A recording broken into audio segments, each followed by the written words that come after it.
আসসালামু আলাইকুম everyone, welcome back to my channel Monira's cooking. আজকে আমি আপনাদের কাছে শেয়ার করব খুবই কমন একটা রেসিপি, যেটি কিনা সবাই তৈরি করতে পারে। আজকে আমি আপনাদেরকে তৈরি করে দেখাবো ফুলকো ফুলকো লুচি বা পুরি রেসিপি। এর জন্য একটি বাটিতে নিব 2 কাপ ময়দা। আপনারা চাইলে এখানে আটাও নিতে পারেন। এরপর এতে দিয়ে দিব 2 চামচ চিনি আর দিব হাফ চামচ লবণ। এখন ভালোভাবে শুকনো উপকরণগুলো মিশিয়ে নেব। মিশানো হয়ে গেলে এতে দিয়ে দিব 2 চামচ রেগুলার রান্নার তেল। এখন হাত দিয়ে আবারও সবগুলো উপকরণ ভালোভাবে মিশিয়ে নেব।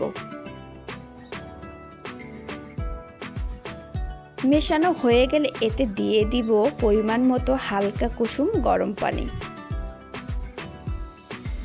এখানে অবশ্যই গরম পানিটা ব্যবহার করবেন, তাহলে রেজাল্ট ভালো আসবে। এখন ভালোভাবে মিশিয়ে একটা পারফেক্ট ডো তৈরি করে নেব।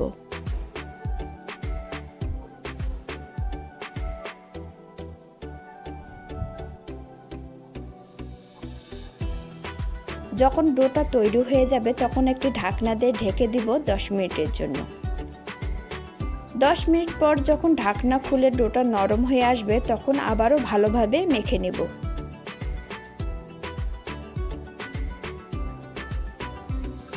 মেখে নেওয়া হলে লুচি আকারে গোল করে নেব।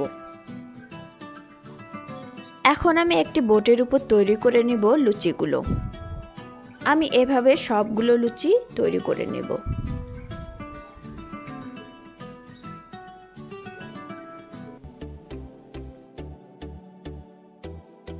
আমি আপনাদের বোঝার সুবিধার্থে আবারও একটি করে দেখাচ্ছি।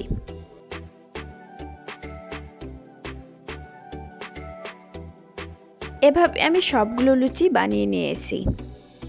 এখন অন্যদিকে চুলায় প্যান বসিয়ে তাতে দিয়ে দিব পরিমাণ মতো রান্নার তেল। যখন তেল গরম হয়ে আসবে তখন দিয়ে দিব বানিয়ে রাখা সেই লুচি বা পুরি। দেখুন কত সুন্দর ফুলতে শুরু করেছে। এভাবে আমি সবগুলো লুচি বা পুরি ভেজে নিব। তো সবগুলো লুচি আমার ভাজা হয়ে গেছে। দেখুন কত সুন্দর ফুলেছে সবগুলো লুচি। আমার রান্না ফলো করে যদি বাসায় ট্রাই করেন তাহলে অবশ্যই ভালো রেজাল্ট পাবেন। তো অবশ্যই বাসায় ট্রাই করবেন। আর আমার রান্না ভিডিও নিত্যদিন পেতে চাইলে অবশ্যই আমার চ্যানেলটি সাবস্ক্রাইব করবেন, পাশে থাকবেন। আর ভালো লাগলে অবশ্যই লাইক, কমেন্ট, শেয়ার করবেন। তো সবাই ভালো থাকবেন, সুস্থ থাকবেন। আল্লাহ হাফেজ।